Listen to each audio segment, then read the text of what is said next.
अध्याय 2 श्लोक 16 भागवत गीता। नासतो विद्यते भावो नाभावो विद्यते सतः उभयोरपि दृष्टयोऽन्तस्त्व अनयोस्तत्त्वदर्शिभिः।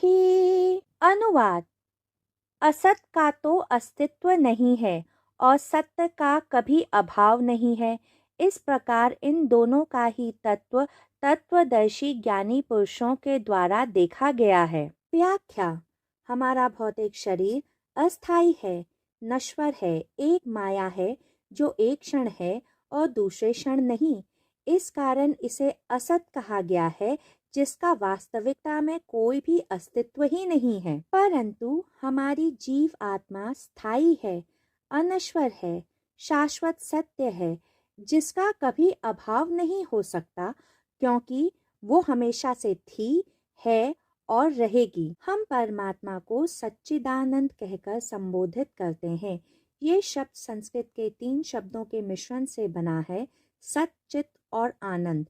सत का अर्थ है सत्य, चित का अर्थ है चेतना और आनंद का अर्थ है परमानंद। सत अर्थात सत्य, इस पूरी सृष्टि में परमात्मा ही शाश्वत सत्य है। चित अर्थात चेतना, मन की जागृत अवस्था, जिसके कारण मनुष्य को परम सत्य का परिचय होता है, उसे चेतना कहते हैं।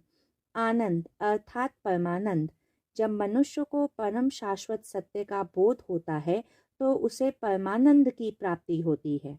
परमात्मा को ही संपूर्ण सत्य, संपूर्ण चेतना और संपूर्ण आनंद अर्थात सच्चिदानंद कहते हैं।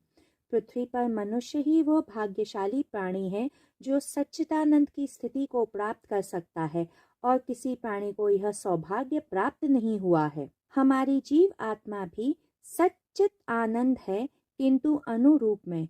कहा जाता है कि सांसारिक माया वह तत्व है जिससे संसार निर्मित है।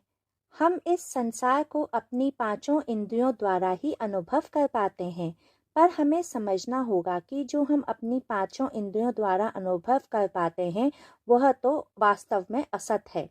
जब हम अपने नेत्रों द्वारा एक रंग को देखते हैं तो वह वास्तविकता में उस रंग का अभाव होता है। ये वैज्ञानिकों ने भी प्रमाणित किया है।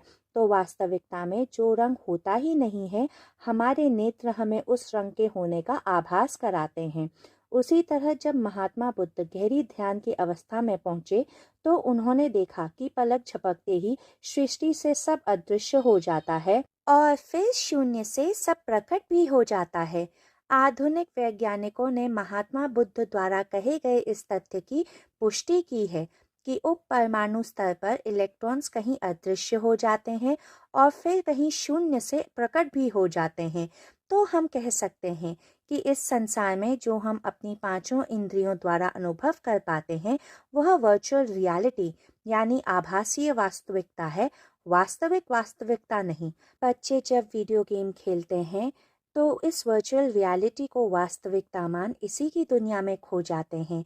इसी प्रकार हम वयस्क भी इस संसार रूपी वर्चुअल रियलिटी को सत्य मान इसी में खो जाते हैं। इसलिए इस संसार को माया कहा जाता है, क्योंकि हम इसे अपनी 5 इंद्रियों के फैलाए हुए भ्रम के कारण ही अनुभव कर पाते हैं।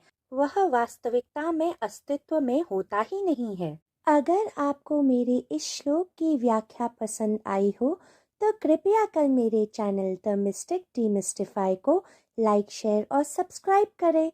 जय श्री कृष्ण।